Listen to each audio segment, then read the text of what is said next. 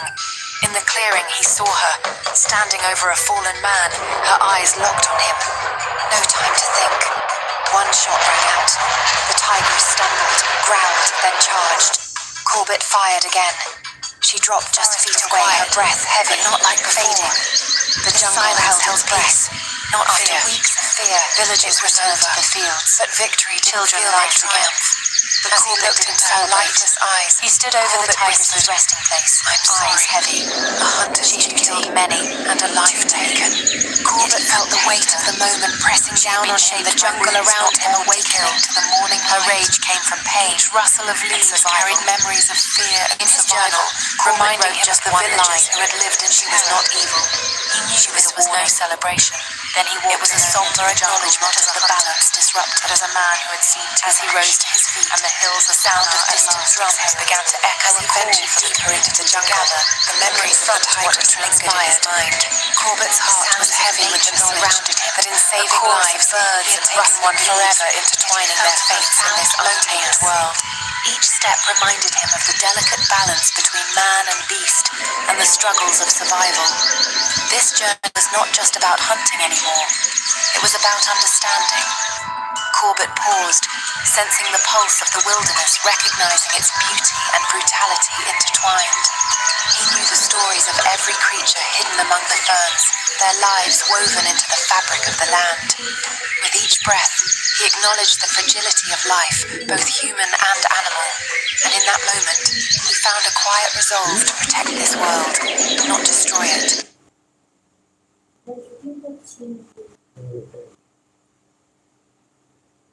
বলছে আমাকে তাকিয়ে কি কি করছিস যে বড় আমাদের চেষ্টা পায় না গাছগুলো সব শুকিয়ে গেছে দেখতে পাচ্ছিস না বলছি সন্ধ্যাবেলা দেওয়া না নিজেরা যে ভালো মন্দ বুঝে নেবে Welcome to Silent Truth Stories.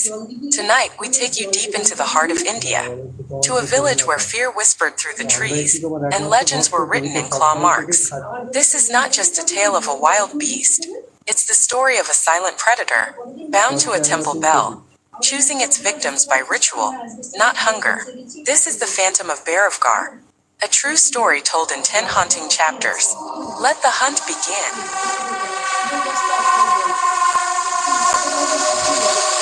Bairavgarh was quiet until the day young Raju disappeared. He had gone to light lamps near the temple, but never returned. His sandals were found by the steps and the lantern still burned.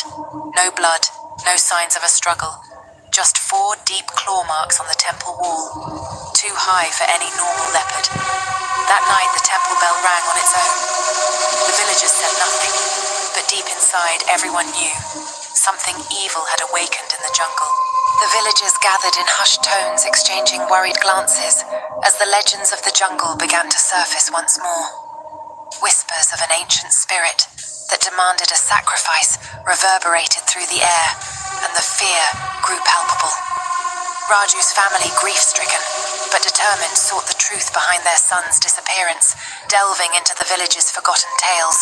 As the sun rose, casting a faint light over Bairavgarh, a young girl named Meera made a bold decision. She would venture into the dense jungle, guided by the stories she had heard, hoping to uncover the truth about Raju's fate. With her father's blessings and a heart full of courage, she stepped forward, ready to face whatever lay ahead. 3 days after Raju vanished, strange claw marks began appearing on the doors of village homes. Not scratches, deep, deliberate gashes like warnings carved into the wood. No one saw who, or what, made them. Every night, one more house was marked. The village priest said it was a spirit cursed to hunt near the temple. People started leaving offerings outside, hoping it would spare them. But one morning, a family was gone. Their door hung open, food still on the fire, and a single lantern burned low, just like before. Fear had now turned into silence. Whispers spread through the village as the remaining residents gathered at the temple, their faces etched with dread. All eyes turned to the priest who spoke of ancient legends that warned of vengeful spirits. As each night passed, the claw marks grew bolder, and the atmosphere thickened with a palpable tension. The villagers felt trapped in a nightmare haunted by the presence of the unseen entity. With fear tightening its grip, they decided to band together to confront whatever was lurking in the shadow. Word of the disappearances reached Nainital, and soon Jim Corbett was on his way to Bairavgarh. When he arrived, the village looked abandoned. Doors shut, windows sealed, not a child in sight. Only the priest greeted him with folded hands and fear in his eyes. He whispered, This is not an animal, Sahib. This is something else. Corbett examined the claw marks. They were precise, too high for any normal leopard. That night, he walked to the temple alone. The air was heavy. The trees, too still. As he reached the steps, the bell above him rang once. No wind, no rope, just a warning. As Corbett stood frozen at the temple steps, the chilling silence was punctuated by the eerie sound of the bell. He felt an unsettling presence around him, as if the very shadows were alive. The villagers had spoken of a creature more sinister than any beast, and the air thickened with unease. Determined to uncover the truth, he took a cautious step forward, the weight of the night pressing down on him. Each creak of the old wood beneath his feet seemed to echo his heart's pounding. The eyes in the darkness watched, waiting for him to make a move. The next morning, Corbett followed an old forest trail behind the temple. Locals said no one walked that path after dark. A mile in, he found it, a forgotten stone shrine half buried under vines. At its base, scattered bones, old and brittle, some human, some not. On the moss-covered wall, a symbol carved deep, a leopard's eye surrounded by flames. The air felt cold, though the sun was high. As Corbett turned to leave, he saw something move in the trees, too fast to follow. But one thing was clear. Whatever haunted Pyravgar wasn't just wild, it was worshipped. As he stood there, a chill ran down Corbett's spine, an instinct urging him to leave. Yet the shrine's haunting beauty and the allure of the unknown kept him rooted in place. Memories of local tales about sacrifices and the ancient deity worshipped here flooded his mind.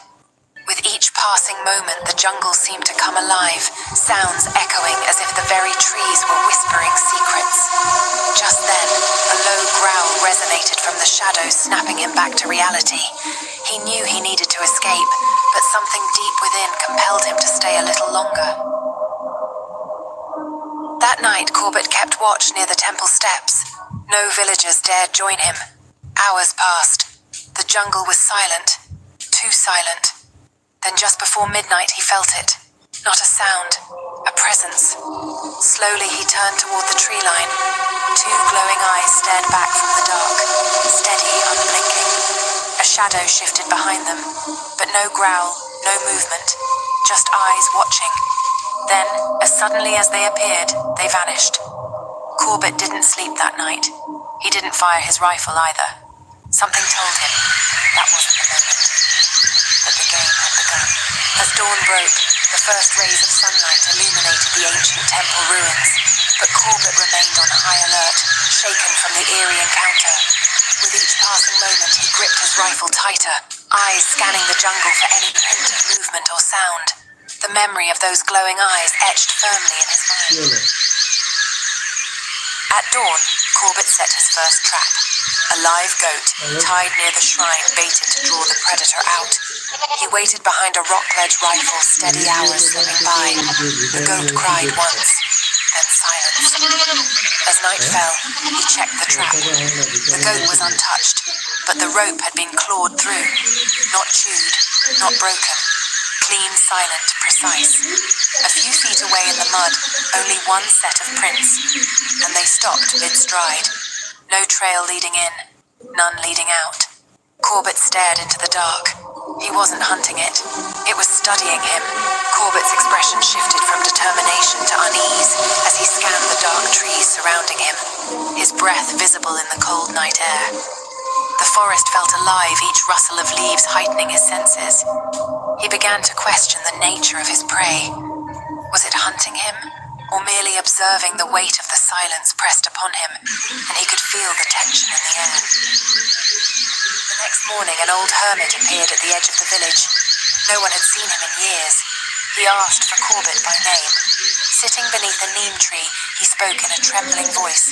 "This is not a leper." Corbett listened in silence.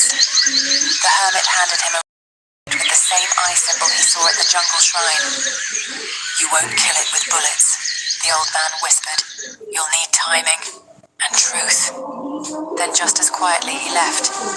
No one saw where he went. Corbett stood there, the weight of the old man's words heavy on his mind. He stared at the amulet, realizing that this hunt was unlike any he had faced before. As dusk settled in, he felt a pull toward the ancient temple, where the legend of the creature lingered like a whisper.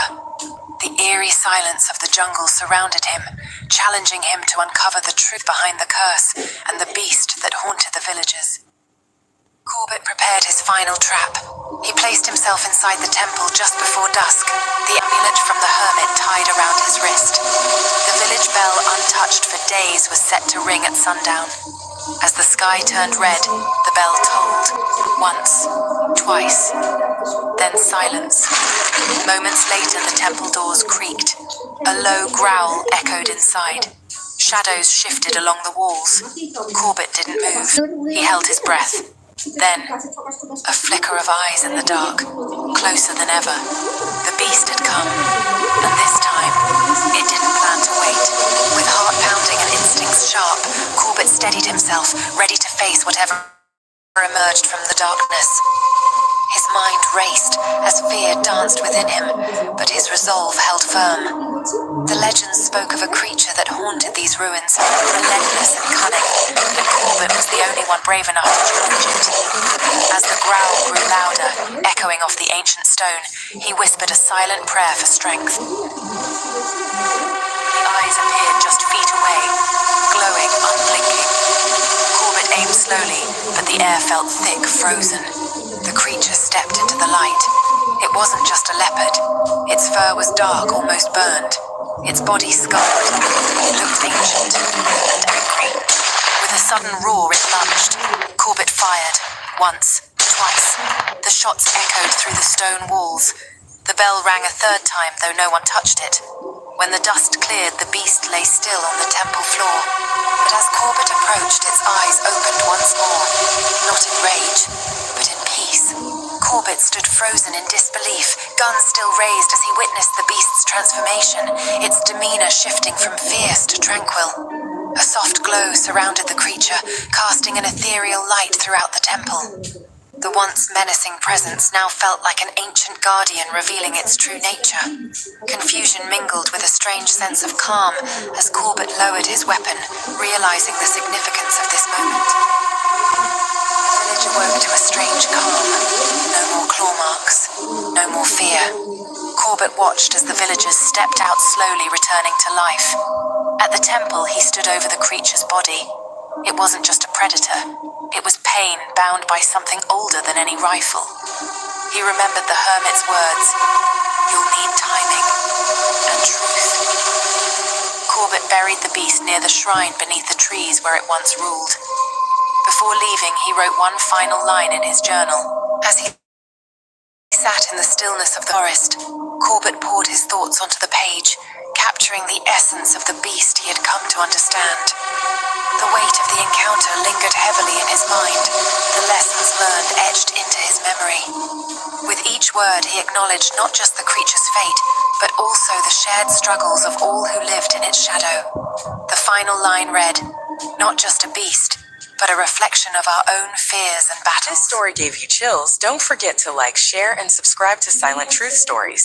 We bring you real legends, untold truths, and emotional journeys from around the world every week. Until next time, stay aware and listen to the silence. এবং চন্দ্রকোনা যেতাম মনে আছে মা খাবার বাড়তো মনে আছে আমি video করে আসতাম 3 সাথে Welcome to Silent Truth Stories. I'm Nisha, your narrator for today's gripping mystery.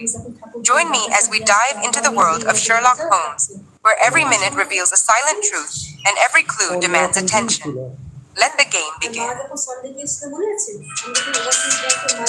A train without a schedule and passengers who never arrive. Curious. The line between myth and mischief grows thinner by the minute. As Sherlock observed the peculiar scene, he felt the weight of mystery pressing upon him, urging him to uncover the secrets held within that ghostly train. With each puff of smoke, he envisioned the stories woven into the fabric of this train. Each passenger a fragment of a tale waiting to be told. Determined to unveil the truth, Sherlock scrutinized the ticket, realizing it held the key to unraveling the enigma of the final train to nowhere. With a deep breath, breath, he stepped onto the train, ready to confront the mysteries that awaited him in the dimly lit carriage. As he moved cautiously through the carriage, an unsettling feeling washed over him, for each pair of eyes seemed to hold secrets untold.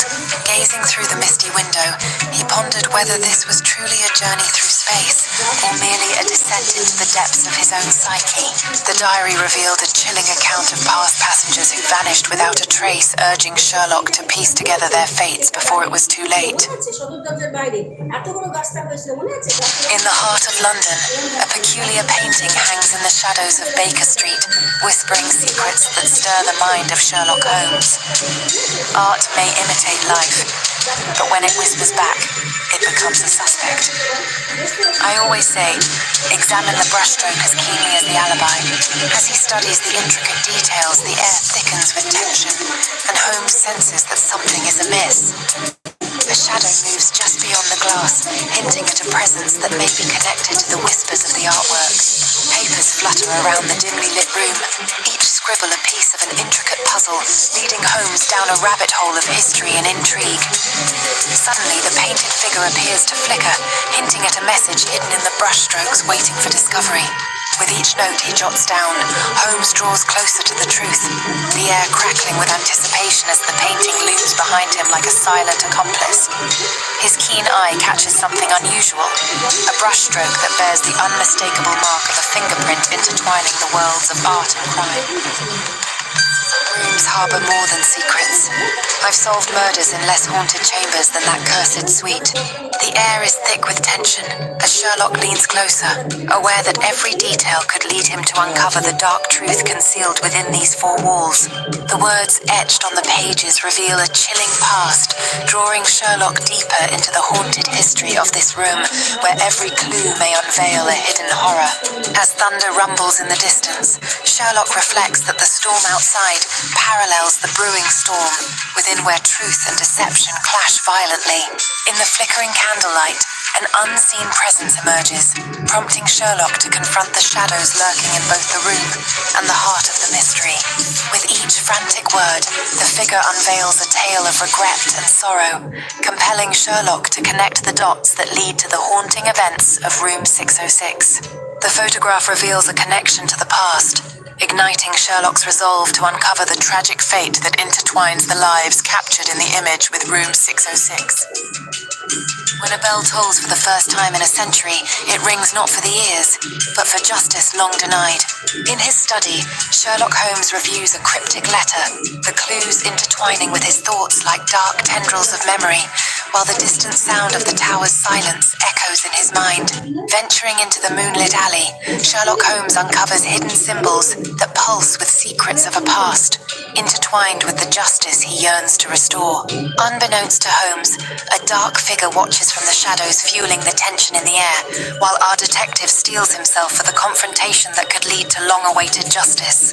In a moment charged with intensity, Sherlock faces the enigmatic figure, both locked in a duel of intellect, where every word could tip the scales of justice that have long been balanced precariously. With revelation lighting the way, Sherlock unveils a hidden truth that shatters the facade, turning the tables in an encounter where justice inches ever closer to realization.